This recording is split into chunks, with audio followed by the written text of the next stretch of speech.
آج بات کرتے ہیں سورہ سبا آیت نمبر 46 کی، جس میں اللہ نبی سے فرماتا ہے۔ یہ غور کرنے والی بات ہے کہ قرآن مجید میں کہیں پر اللہ ہم سے ڈائریکٹ مخاطب ہوتا ہے اور کہیں پر اللہ نبی کریم صلی اللہ علیہ وسلم سے کہتا ہے ان سے کہہ دو۔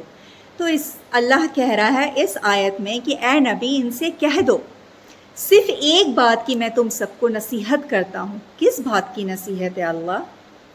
اس بات کی تم اپنے فائدے کو، اپنے سارے خواہشات کو بالکل سائیڈ رکھو اور اس بات پر ایک آؤ یا دو آؤ یا چار آؤ، مل کر ایک ساتھ بحث کرو، اس بات کو سمجھنے کی کوشش کرو، صرف اللہ کی خاطر، صرف اور صرف اللہ کی خاطر، کہ تم کیوں اس آدمی کو دیوانہ کہہ رہے ہو، تم کیوں اس آدمی کو پاگل ٹھہرا رہے ہو جس کے فیصلے پر تم پہلے مطمئن ہوا کرتے تھے، جس کو تم صادق اور امین کہا کرتے تھے، تم کیوں آج اسے پاگل اور مجنون ٹھہرا رہے ہو؟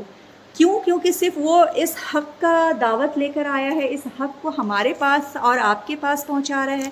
وہ اللہ کے ہونے کی بات آپ سے اور ہم سے کہہ رہا ہے، شرک سے رکنے کے لیے کہہ رہا ہے، جہنم سے بچنے کا دعوت دے رہا ہے، صرف اس لیے وہ تو تمہارا ساتھی ہے۔